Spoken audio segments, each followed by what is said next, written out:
Okay, so here's the, what are we on, third video? And I kind of messed up because I ran out of memory on my phone, and I have to start over because we're at round 7. So I undid it and kind of went backwards so I could start over. Anyway, so now we're at the beginning of round 7, and from 7 through 14, all we're doing is single crocheting around. I'm gonna go ahead and use my handy dandy yarn guide here. This is the Clover yarn guide. I love it. And now here, normally I would have a long tail, okay? And what I would normally do is I would take my long tail, and instead of having to use a marker and constantly moving a marker, I take my tail, let's just pretend it's connected. I take my tail and I bring it around right in front where I'm going to do my first stitch for the 7th round. And I'll show you how this works a little bit better as we go along, but I'm going to use that as my marker. Granted, you can use pretty much anything as a marker, any scrap piece of yarn as a marker. I just happen to use the tail, and then at this point I cut it, and that's where that piece is coming from. So now you're kind of, caught up, from what I did. But anyway, so right now we're just doing single crochets all the way around, okay? And as you have noticed, I have switched over to my Clover Amour 2.75 millimeter hook, and I absolutely love this one.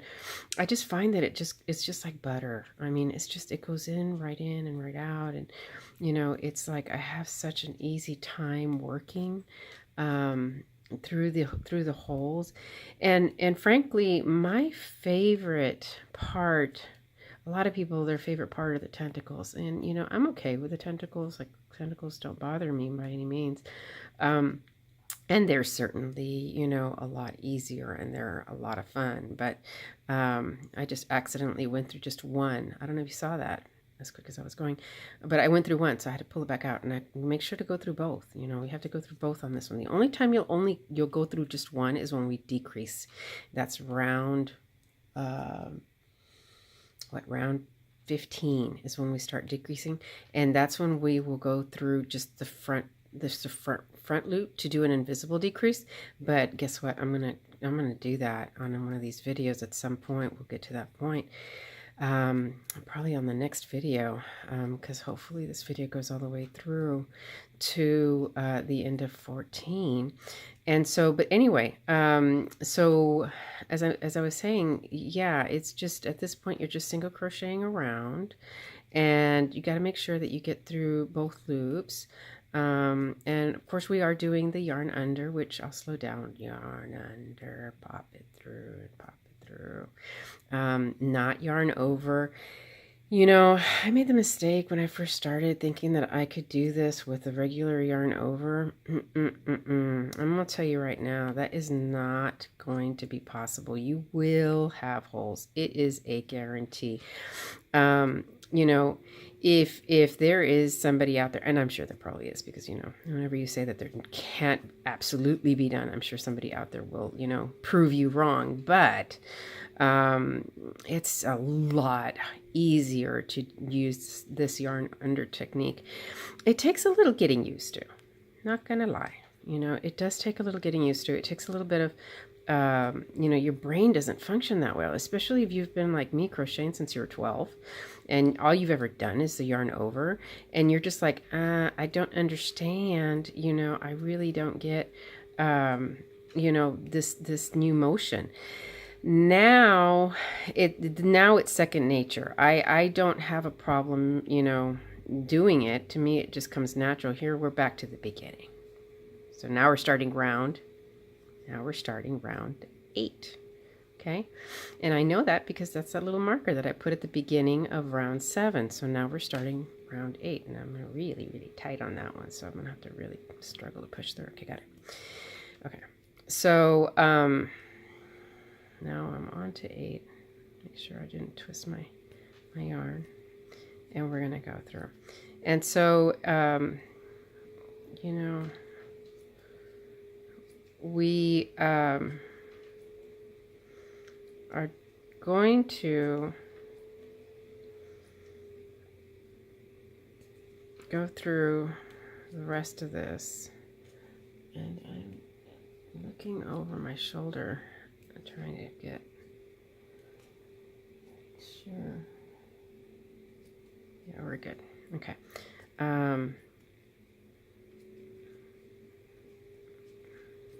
So, I mean, at this point, we're just going around in circles, making sure that we're nice and tight.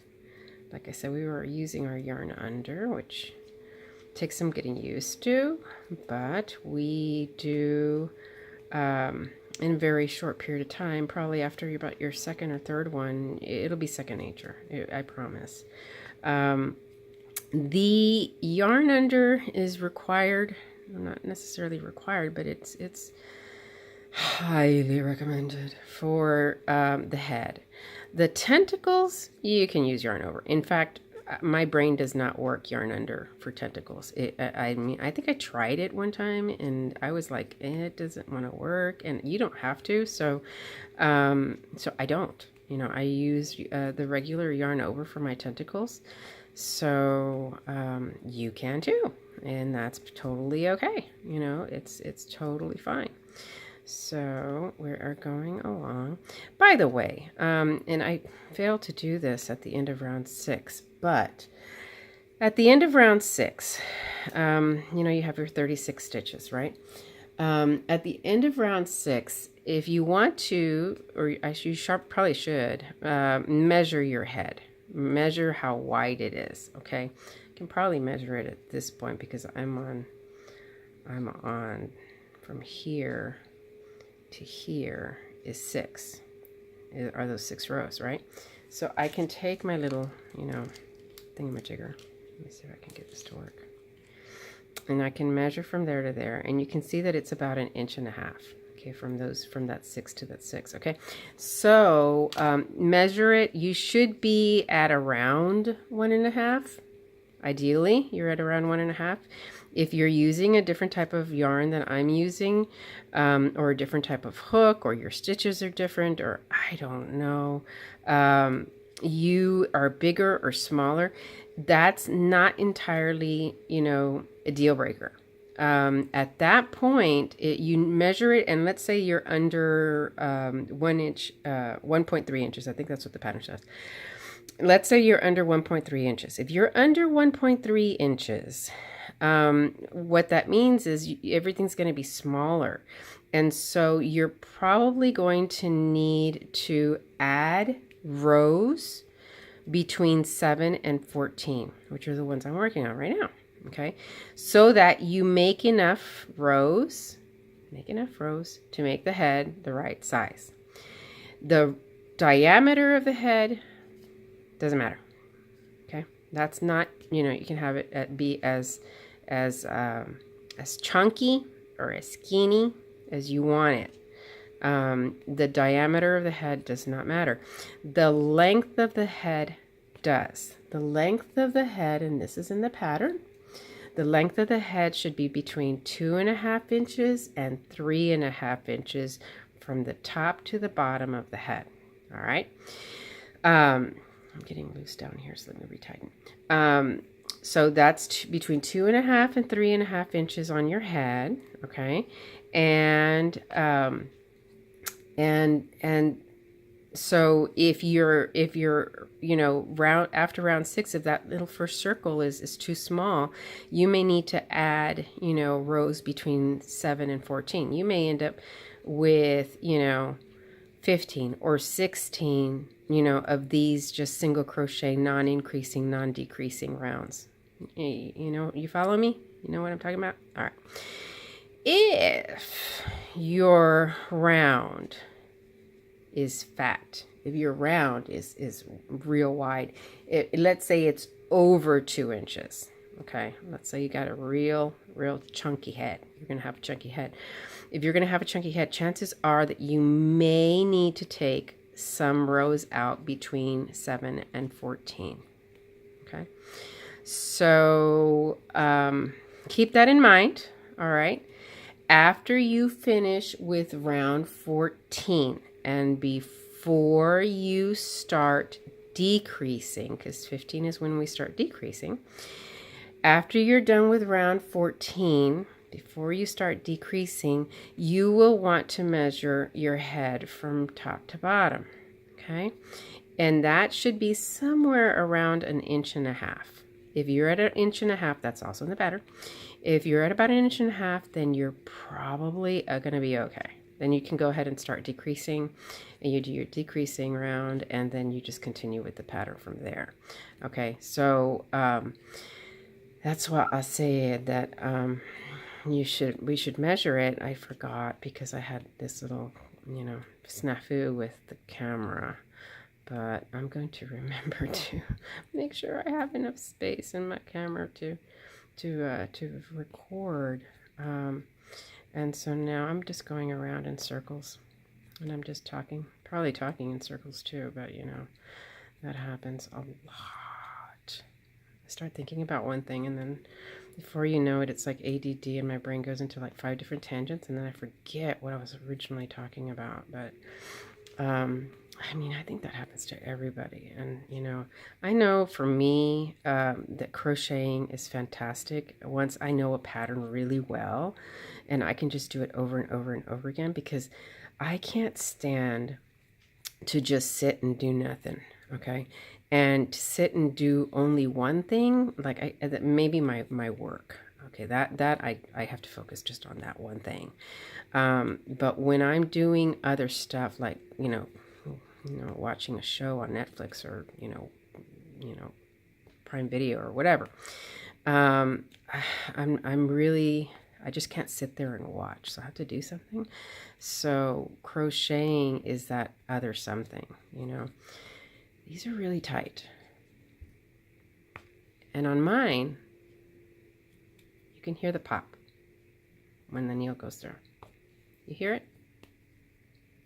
A little snap. Not saying you have to have a pop, but I just happen to have a pop when I do mine.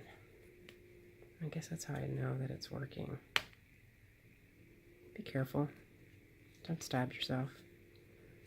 Hold. You see, I'm holding kind of low inside.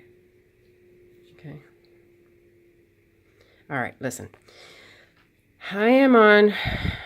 What am I on, guys? What am I on? I am on... this is a little loop. Remember, this thing was the beginning of 7, okay? Right? Okay. So this is 7, this is 8, this is 9. And I got to go all the way to 14. Now, I think you all pretty much get the picture on how 7 and 14 are going to go along. About the best thing that I can say at this point regarding this particular section is try to make sure that your yarn doesn't split. I love this cotton. Personally, with this hook, I don't have a problem with it splitting. With this hook, sometimes it splits. With another hook, it may split on you. And what that means is that instead of grabbing all of the strands, it'll come apart a little bit. And if it does, sometimes what happens is it'll leave a little bump. Technically it's not an issue. If I see a little bump, it's not, so long as it's not a hole, I'm going to approve the Octo. If it's not a hole, if it's not a loose thread that's coming out, I'm going to probably approve the Octo. Personally, I just think it's an aesthetic thing, so I'm just careful to make sure I get all the strands when I'm going through, and make sure I go through both of the top loops as I'm going through, and make sure that, and if I happen to see, that there's one, I go back and redo it, okay? Just because I like it to be really nice and neat. And I'm not really a perfectionist. One of my favorite sayings is progress, not perfection, right? So, progress is fantastic, but when it comes to these octos, I will be honest with you, I kind of am a little bit of a perfectionist. Holes, the pattern says that we can go to a lollipop. Personally, I see a hole that's the size of a lollipop, and even if it's someone that you know, if I've made it, I probably won't send it in. You know, I just have to be really confident that there's no fibers that are going to come out of that hole. I just can't take that risk, you know. And if I can make an octo that has minimal, like itty bitty little holes that you can really, you know, can't much push a pin through, or that needle that I showed you earlier, if I can't push that needle through it, then it's okay, you know. But if it's noticeable, then no like holes, no likey holes. So I'm gonna keep going. I'm gonna go all the way around. And I'm going to finish because basically that's all I'm doing is just going around in circles. So, I mean, I don't think you want to, you know, hang out with me for another 30 minutes or however long it takes me to get through another, you know, however many rows I need to go. So I'll go ahead and finish this segment. And then on the next segment, I'm going to pick up the decreasing. All right. And you see what I mean by this thing? I love it. I love it because I don't have to be constantly at the end of the row. I just keep going. It's just like boom, boom, boom, boom, boom. The only drawback to doing this is that I have to remember to stretch my hands. Like right now, I can already feel my hands are getting really tight. But because I'm not stopping and I'm just keep going, it's very easy just to forget to stretch. But be sure to stretch. I'm going to stop the video here in a second. And I'm going to do a nice little quick stretch, especially on my shoulders. And the next segment I will come back to show is going to be the decreasing. Yay! And then once we do the decreasing, it's like almost the end of the head practically. I mean, once you're there, you're pretty much there. I mean, if you've gotten to this point, guys, then you're golden. Like you can make these. I mean, I know if you're a skilled crocheter, you can make these. Okay, you can. It's just going to take a little effort, but hopefully these videos will help you along. All right, so I'm going to sign off for now, and I'll see you on the next video.